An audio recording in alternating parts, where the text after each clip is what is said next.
Hola comunidad, estoy con Emilio Buitrago, uno de los líderes venezolanos con Biden. Tuvimos una buena conversación sobre las elecciones en los Estados Unidos.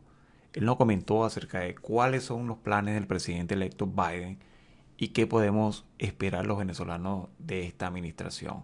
Hablamos del TPS, del supuesto fraude, del comportamiento electoral de los venezolanos y otros temas de interés. Así que los invito a vernos a continuación. ¿Desde cuándo estás militando en el partido demócrata? Ok. Y cuánto tiempo tienes acá en Estados Unidos? Y, y poco, háblanos de ti. Dale, bueno, como ya sabes, mi nombre es Emilio Buitrago, estoy aquí en la zona de Filadelfia, tengo más de 25 años aquí en el país. Eh, Soy militante del Partido Demócrata de forma a tiempo completo a partir de noviembre del 2016, como resultado de la elección de Donald Trump como presidente. Antes de eso, siempre me he involucrado de una forma muy ligera, no directamente con el Partido Demócrata, sino simplemente como ciudadano que se dedicaba a votar, de repente quizás investigar un poco a los candidatos en las diferentes campañas o las diferentes carreras electorales que habían, e inclusive en algún momento llegué a votar por republicanos. Pero fue en el 2016 cuando desperté, luego de aquellas elecciones, que vi que Donald Trump había logrado lo imposible, lo que no creía que pudiese pasar, y entonces me dio nuevamente esa evasión en el estómago que sentí en el 98 cuando Hugo Chávez llegó al poder, y entonces desde ahí me puse como tarea en ayudar al Partido Demócrata a ganar peldaños, no solamente a recuperar la presidencia, que lo logramos este año, bueno, todavía estamos en discusión, sino también a lograr también candidatos locales que van desde representantes al Estado, congresistas, school board, directores de las escuelas y demás. Y entonces he participado de forma activa, soy parte del Springfield Township Democratic Committee, es el comité democrático de mi condado, de mi municipalidad, aquí en Springfield, cerca de Filadelfia, y también parte del Partido Demócrata de mi condado, que es el condado Delaware, también aquí en el estado de Pensilvania, que es un condado que está al lado precisamente de Filadelfia. Cuéntanos un poco, Emilio, ¿cómo viste el voto de los venezolanos? ¿Cómo viste el comportamiento del voto de los venezolanos? Mira, Si tienes alguna estimación, disculpa, de la cantidad de venezolanos que votaron o una idea de una proyección al respecto, sería interesante tener esa información. yo creo que la participación del voto venezolano tiene que verse desde dos puntos geográficos, Florida y el resto del país. Yo creo que las personas, sobre todo los venezolanos, tanto en Venezuela como los que estamos aquí en los Estados Unidos, vimos una campaña totalmente agresiva, muy volátil, muy belicosa, en donde se hicieron acusaciones hacia el candidato Joe Biden y hacia su candidata a vicepresidenta Kamala Harris, en donde se nos acusó a los venezolanos demócratas de socialistas, comunistas, chavistas y afines, cosas que son totalmente falsas. Yo creo que en mi caso, Emilio Buitrago, desde el año 98 he estado opuesto a lo que es el chavismo, madurismo, y desde el 2016 he estado opuesto al trumpismo, nuevamente con todos los repuestos hacia el Partido Republicano, pero yo creo que lo que creó Trump dentro del Partido Republicano no sé, una mutación de un clon de entre Chávez y Maduro, que muchas personas no lo vean así. El voto venezolano, por supuesto, fraccionado aproximadamente, hay 421,000 venezolanos, estoy de acuerdo al Centro Pew, hasta el año 2016, de los cuales el 34% son ciudadanos americanos. Eso te da un estimado de 143,000 venezolanos que votan. Si lo sumamos, si lo ponemos en retrospectiva al 2020, yo calculo que seremos unos 160,000 venezolanos con derecho al voto en los Estados Unidos. El 52% de esa población venezolana se encuentra en la Florida y el 11% en Texas, y luego 4% en Nueva York, y luego de ahí los venezolanos ya nos repartimos por el resto del país. Pero el gran foco de la comunidad venezolana, como mucha gente lo sabe, está precisamente en la Florida. O sea, Ah, si son unos 160,000 venezolanos aptos para votar, y el 52% de esa comunidad venezolana, esa población venezolana, está en la Florida. ok. ¿Cómo crees tú que se dividió ese voto? Ah, Mira, el voto se dividió, por supuesto, muchas personas venezolanas americanas en la Florida dieron su voto al presidente saliente Donald Trump porque la campaña de desinformación tenía muchísimos meses, yo creo que inclusive hasta más de un año, trabajando en el sur de la Florida. Recordemos que en el sur de la Florida está la comunidad cubanoamericana, históricamente ha sido una comunidad muy republicana, y entonces los venezolanos estamos como que siguiendo el paso de los cubanos americanos. Y con el tema de la campaña tan ruin que se hizo de que los venezolanos demócratas éramos socialistas, comunistas, chavistas y afines, eso creó un sentimiento erróneo de lo que realmente es el Partido Demócrata, y eso se refleja en las urnas. De hecho, la Florida se comenta que la perdimos, fue por ese pequeño voto latino empujado por la comunidad cubana y la comunidad venezolana.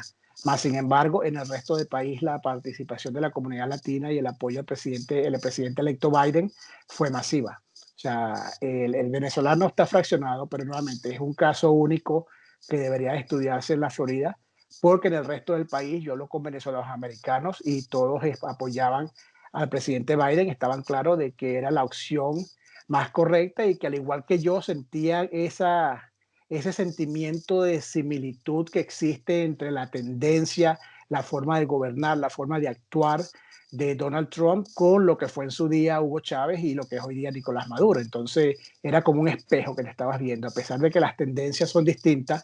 Unos son de izquierda, como el caso de Chávez y Maduro, y Trump dice ser de derecha. Llega un punto en que los polos opuestos se tocan, y esto creo que fue lo que pasó aquí. Es la forma belicosa de gobernar, lo que a muchos venezolanos americanos nos pareció una copia al carbón de lo que ya vivimos en Venezuela bajo el régimen de Chávez y Maduro. nos interesa saber, el presidente electo Biden habló eh, le habló a los venezolanos que están aquí, fundamentalmente a los que están refugiados y exiliados. Habló sobre dos temas, ¿no? El tema del freno a las deportaciones y la otorgación del TPS. ¿Tú cuándo crees que esto vaya a ocurrir? Mira, Biden ha sido claro, el vicepresidente, hoy presidente electo Biden, ha sido claro de que en los primeros 100 días de su administración él va a otorgar un TPS para los venezolanos, va a parar las deportaciones de venezolanos a Venezuela, cosa que inclusive en tiempos de pandemia la administración de Donald Trump estaba haciendo. Hay un reporte que hizo Univision en donde hasta marzo de este año venezolanos estaban siendo deportados a un tercer país, a Trinidad, a República Dominicana o a Panamá, cosa que va en contra de las leyes internacionales. Y el presidente Biden, el presidente electo Biden, ha sido muy claro: TPS para los venezolanos en los primeros 100 días de su administración, parar las deportaciones de venezolanos, porque no pueden mandar a un venezolano a un país que está colapsado, y por supuesto también va a movilizar una coalición internacional para ayudar a los venezolanos, algo muy similar a lo que hizo los Estados Unidos en su época o en su día con el Plan Colombia, en Colombia, que trajo muy buenos resultados. Algo similar es lo que está buscando hacer la administración Biden-Harris para ayudar la crisis humanitaria, no solamente ayudar a los venezolanos que están acá, los más de 600 venezolanos que todavía están en cárceles de inmigración, venezolanos que están esperando una apelación ante un juez porque sus casos de asilo políticos están siendo negados. El 70% de los casos de asilo de políticos venezolanos están siendo negados, y lo que están haciendo es que están haciendo una apelación, pero esa apelación realmente lo que busca es ganarte tiempo.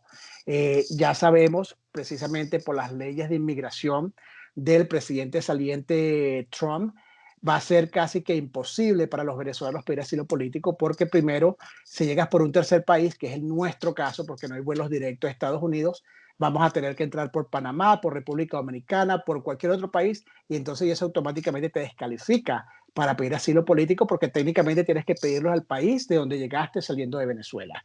En fin, la administración Biden-Harris va a otorgarle TPS a los venezolanos, va a parar las deportaciones y va a trabajar con una coalición internacional para recuperar a Venezuela, un paquete inmenso de ayuda, y sobre todo con la comunidad internacional, con el Grupo Lima, con la Unión Europea y con todos los países que han reconocido de que el régimen de Venezuela es un régimen que viola los derechos humanos de su gente, que es un régimen criminal, y en eso va a trabajar el presidente Biden. Va a restaurar, va a buscar la restauración de la democracia libre y plena en Venezuela para que existan elecciones libres y sea el pueblo venezolano el que decida quién va a ser el que va a llevar las riendas de la presidencia y el gobierno del país.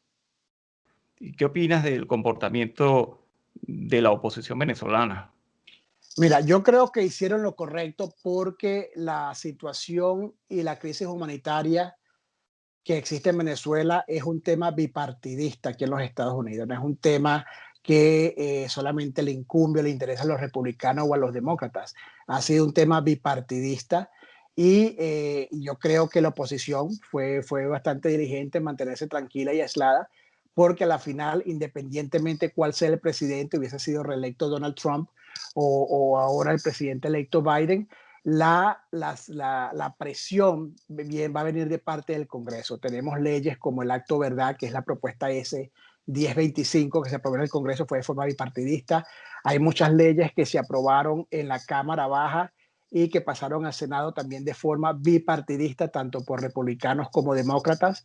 Y eso va a seguir así. Nuevamente, la administración Biden-Harris va a continuar con la presión, pero va a hacerlo de una forma mancomunada y en conjunto con otras instancias internacionales y con otros países. Las sanciones que hizo Donald Trump fueron las necesarias, pero recordemos que las sanciones las empezó Obama en el año 2015.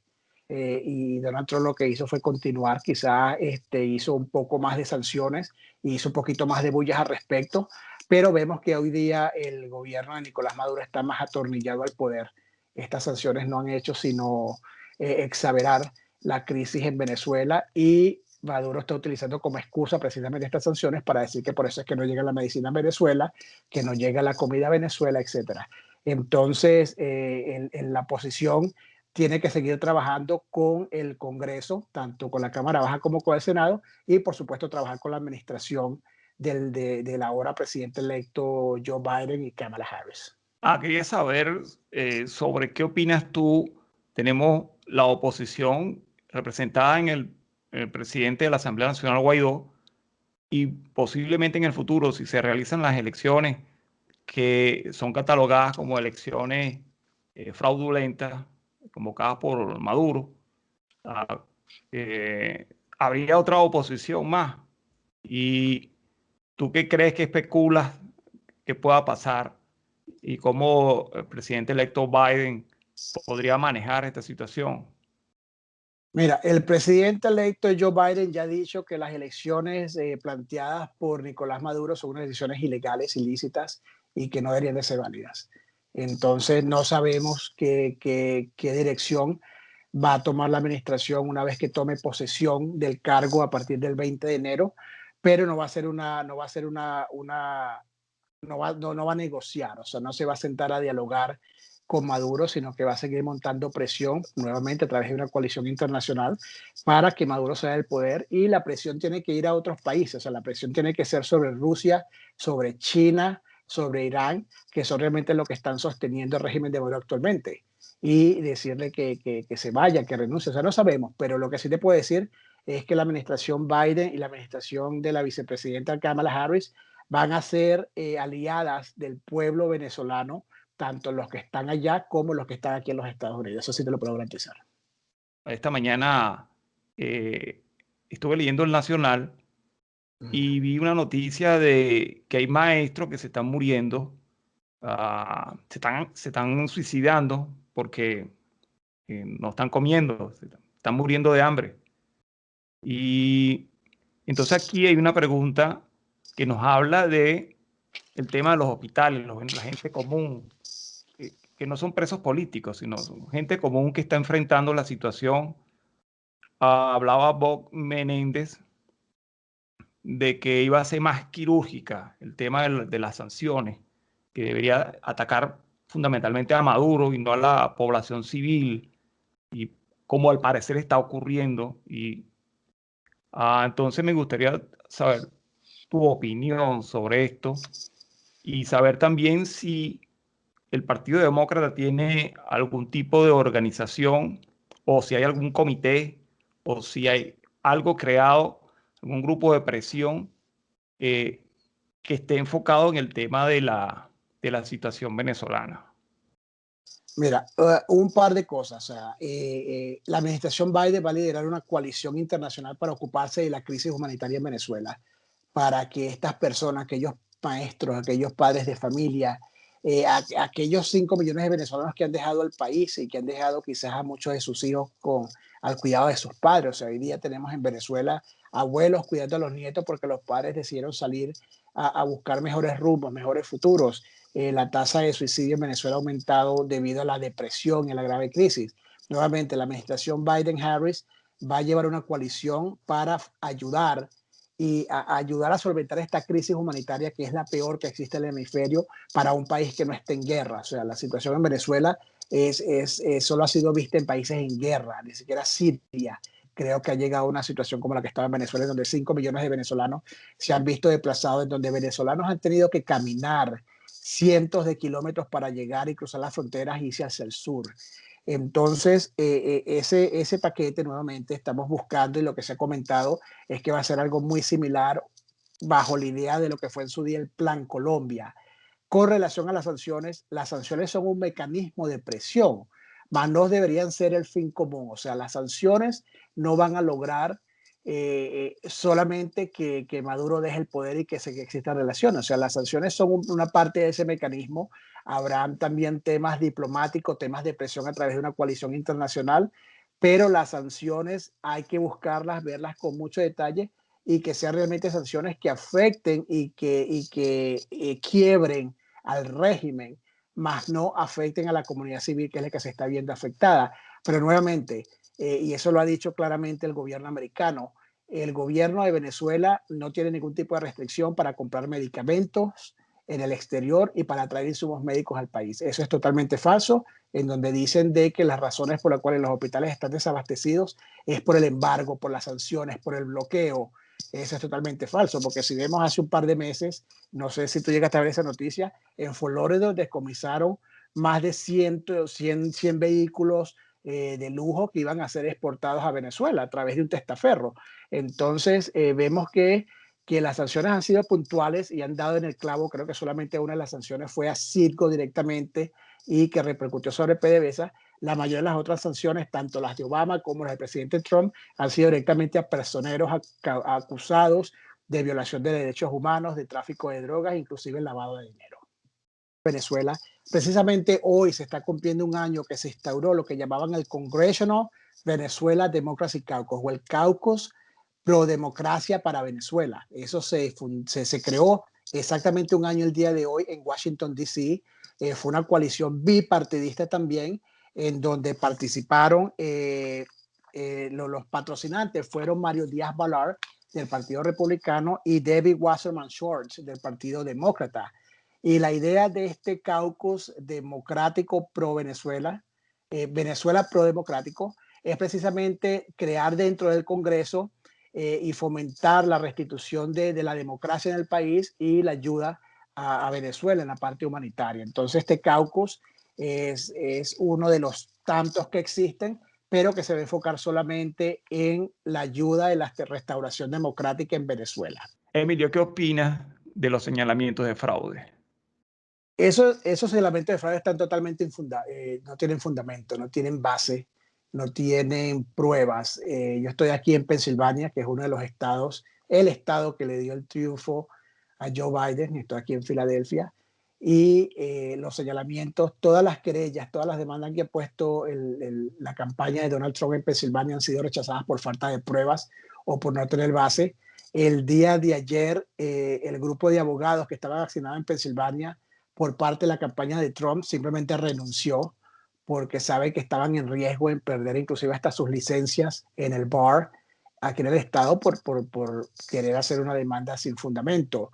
Te puedo decir que aquí en Pensilvania está totalmente documentado de todas las supuestas pruebas que hay contra el fraude. Solamente hay dos casos, y ambos casos de fraude fueron cometidos precisamente por republicanos. Un caso fue en el condado Lucerne, en donde una persona fue a votar, un republicano fue a votar y luego volvió más tarde con unos lentes oscuros y con una camisa distinta, haciéndose pasar por el hijo para votar por el hijo.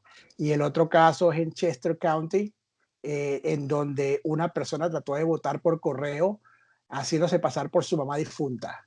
Estos son los únicos dos casos documentados en Pensilvania de fraude y ambos fueron precisamente por republicanos. O sea, no hay fundamento. Ya vimos lo que pasó en Arizona, vimos lo que va a pasar en Georgia, donde se va a hacer un reconteo manual. Y nuevamente, o sea, la diferencia en Georgia son creo 14,000 votos hasta la época. O sea, no hay manera, no hay fraude. Yo estuve trabajando, porque soy comisionado de asuntos latinos para el gobernador de Pensilvania, y estuvimos trabajando muy de cerca con el Departamento de Estado en lo que es acceso al lenguaje, o sea, asegurándonos de que los votantes de habla hispana tuvieran acceso a la información en español. Y una de las cosas que estuvimos hablando con la secretaria de Estado y con las personas con las que trabajamos fue precisamente el tema de ciberseguridad, en lo robusto y en lo blindado que estaba el sistema electoral aquí en el estado de Pensilvania. Y nuevamente, son 50 estados. Cada estado tiene un ente electoral distinto que se maneja por el Departamento de Estado de ese estado. Aquí no es un departamento nacional, aquí no hay una Tibisa y Lucena que va a salir con las tendencias irreversibles. Aquí cada estado maneja sus propias elecciones y lamentablemente para la administración del presidente saliente Trump no han podido demostrar de que en este país, en ninguno de los 50 estados, hubo fraude en lo absoluto. Y nuevamente, los dos casos de fraude en Pensilvania documentados son dos casos de republicanos que se hicieron pasar por su hijo y por su madre difunta. Quiero perder la oportunidad. El voto latino se ha manifestado con mucha fuerza. Tengo muchos amigos peruanos, mexicanos. Sabes tú que yo estoy en Nebraska. No estoy en Florida, Claro. así que tengo una visión diferente de este tema de los hispanos. Hay mucho guatemalteco. Entonces, está cambiando como que para el voto americano está cambiando bastante la geografía electoral y yo quiero saber tu opinión al respecto. Bueno, lo vimos en Nebraska, vimos que en Omaha, precisamente gracias a la comunidad latina y a la comunidad afroamericana logramos ese voto, porque Nebraska es uno de los estados que donde los 4 votos electorales están divididos y logramos uno gracias a la comunidad latina en Nebraska, en Omaha. En estas elecciones fueron 32 millones de latinos los que estuvieron aptos para votar. Fuimos el grupo minoritario más grande después de los anglosajones y sobrepasando la comunidad afroamericana. El valor está ahí, lo fuerte está ahí. En estas elecciones salimos a votar como nunca. Los resultados que vemos en Arizona, que vemos en Nevada, que vemos en Georgia inclusive, o aquí en Pensilvania, fue precisamente porque el voto latino se movió masivamente. Personalmente no creo que de la forma en la que yo hubiese querido, pero ese es un trabajo que las campañas, tanto demócratas como las republicanas, tienen que ir trabajando. O sea, asegurarles seguir empujando a que la comunidad latina siga votando. Creo que los 32 millones, si los números no me fallan, salieron a votar 18 millones. Todavía quedó un grupo grande para salir a votar. Y ahí estamos. Yo creo que es el gran gigante dormido se está despertando. No terminó de despertarse 100% en estas elecciones, pero sí por lo menos te puedo garantizar que la comunidad latina fue clave para el triunfo de los demócratas en estados como Nevada y Arizona, definitivamente. Quería cerrar, este tema de los hispanos me llama la atención, a que la movilización de los hispanos de ese modo como respondieron estuvo motivada por las amenazas que sienten con relación a la política que estaba llevando a cabo la administración Trump. ¿Tú estarías de acuerdo con esa aseveración que he escuchado de muchos expertos? Totalmente, o sea, tenemos un presidente que desde su primer día de gobierno ya llamó a los mexicanos sádicos y matones, en donde llamó a la gente de Puerto Rico sucios y que venían de una isla asquerosa y le lanzaba rollos de papel cuando estuvo por allá y que se negó a soltar los fondos de ayuda federal luego de María. Lo vino a soltar un poquito antes de las elecciones porque por una forma de ganar simpatizantes. Definitivamente eso fue clave. O sea, teníamos un presidente en la Casa Blanca que va de salida, que no nos respetó, que no nos quiere, que nos insulta, que nos menosprecia y que nos ve como seres de tercera categoría. No nos ve al igual que los otros. Entonces un presidente así realmente no vale la pena. Y yo creo que eso fue una cachetada que le dimos la comunidad latina al presidente para que nos respetara. Y esperamos que con eso los candidatos que vengan a futuro aprendan de que la comunidad latina tiene que respetarse, que somos un bloque fuerte. Los problemas de la comunidad latina son los problemas de la comunidad americana. Todos tenemos los mismos problemas, el problema de desempleo, el problema de la falta de seguro médico accesible. Ahorita en términos de pandemia, la comunidad latina está siendo la más afectada junto con la afroamericana. Somos las personas que por muchísimos años, que una cosa que parece curiosa, es que todo este tema de las personas, el personal necesario, lo que llaman el personal importante, precisamente son las personas que están por lo menos en California o en la Florida recogiendo las hortalizas, la fruta, el personal esencial. Y precisamente es el personal latino inmigrante, en donde vemos que la comunidad inmigrante indocumentada paga billones al fisco todos los años y luego vemos que el presidente en la Casa Blanca solamente paga $750 por los últimos 2 años.